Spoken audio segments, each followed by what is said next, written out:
Hello, everybody. This is Emil again with another Russian lesson. This is a grammar lesson. It's about the preposition za, and it's something that can be kind of tricky. So let's get to it. So za, it's usually takes the accusative or the instrumental, but in one case, at least that I know of, it takes the nominative. And this expression is basically goes something like what the heck is this? For example, что за film? That would kind of translate like what kind of film is this? Or что за человек? Like what's up with this guy? Or что за ерунда? What is this nonsense? Or что за погода? Like what's up with this weather? So that's kind of a unique case of using za. But then you have za is usually used, as I said, usually with instrumental or accusative.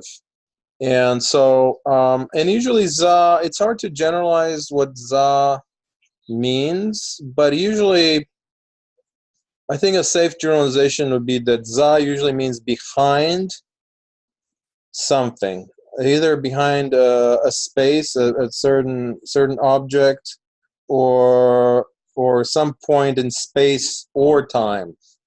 So, for example, if you want to say behind our house, you say za нашим домом. If you want to say that somebody's hiding behind a tree, you say прятаться за деревом. If you want to say that somebody's sitting at the table, you say in Russian he sits behind the table. Он сидит за столом. If you want to say he lives outside the city, you say жит за городом. So in all these cases, you can imagine like some kind of space, and you're behind it. And if you're behind it, you use za. And so that's with instrumental. Then another case with instrumental is to express when you're doing something during. It's like a duration. So, for example, за ужином я буду говорить с женой. I will speak with my wife at dinner or during dinner. So, so za here, it's just kind of looks at a like a framed period of time during an event. Or за завтраком мы решили куда ехать. During breakfast or while at breakfast, we decided to travel. Where are we going to travel? Other uses of za is showing the reason why you're doing something. So, for example, if I want to say I'm going shopping, I will use za, an instrumental like я ходил в магазин за покупками. I went to the store and returned after some purchases or for some shopping. Another example would be полиция освободили его за отсутствием улик. The police freed him because of absence of evidence. Then you have za to express that you're chasing after something. So again, it's after. Again, we can generalize as za means after. For example, погнаться за двумя зайцами, to run after two rabbits or hares. Or наблюдать за всеми, to watch out for everyone. Or следовать за учителем, to follow the teacher. Or to следить за своим здоровьем, to follow after one's health or to keep up with one's health. Then you have a lot of, or you can have with accusative, za with accusative, and there's a set of expressions with za with accusative that just means for, like to receive money for something. For example, получить деньги за урок, to receive money for a lesson, or платить за еду, to pay for the food. Купить что-то за, to buy something for some purpose.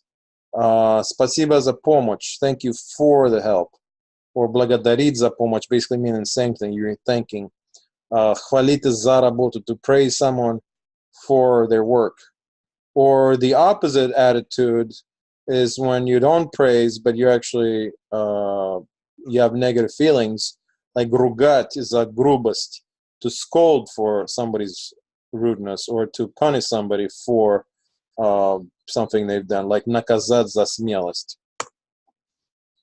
За, another way of using за, also in the meaning of being behind someone, is like as in supporting somebody. For example, сделать что-то за друга, to do something for a friend, or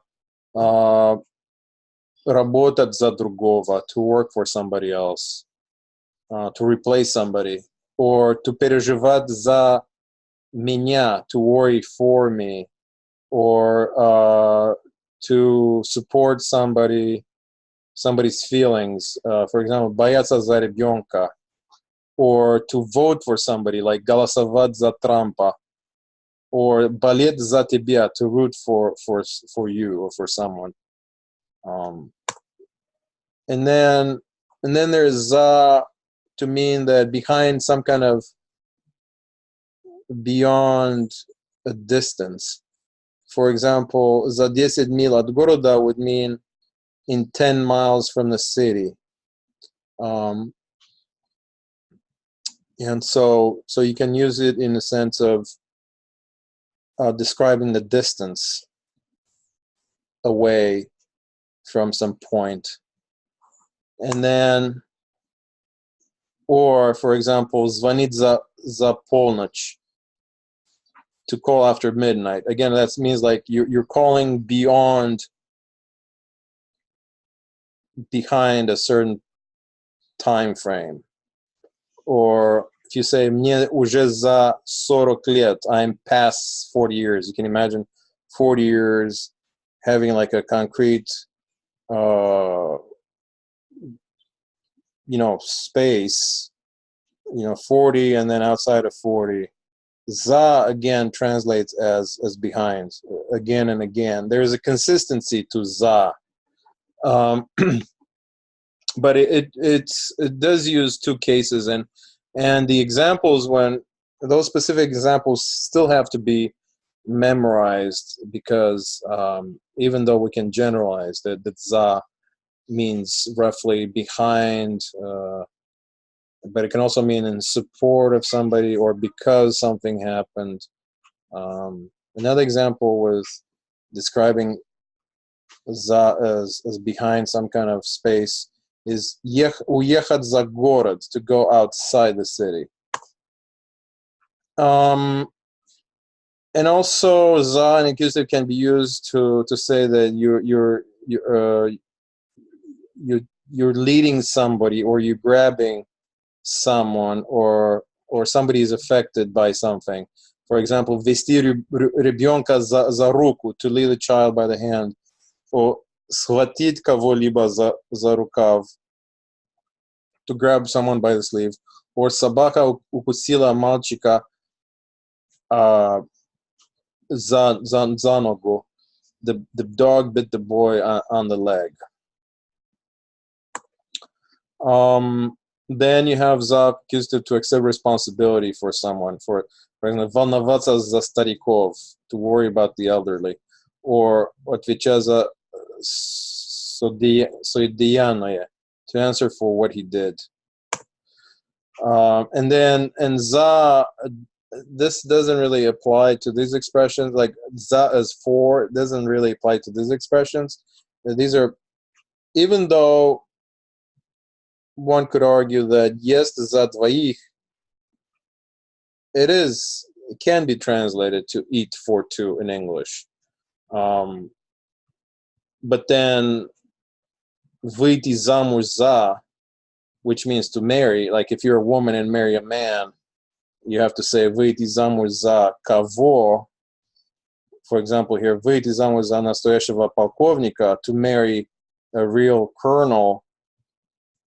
It's less clear that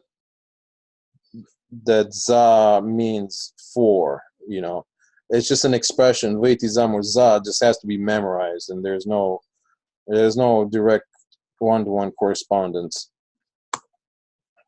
And then here's another example, za meaning during, за последние 10 лет, in the last 10 years. And за время пребывания в Portlandia means during the stay, during the time of the stay in Portland. And finally, za meaning the time before something. За 2 минуты до урока, so 2 minutes before the lesson.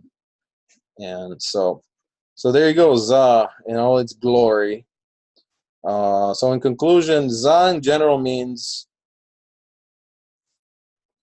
for or behind or to grab something, to follow after somebody.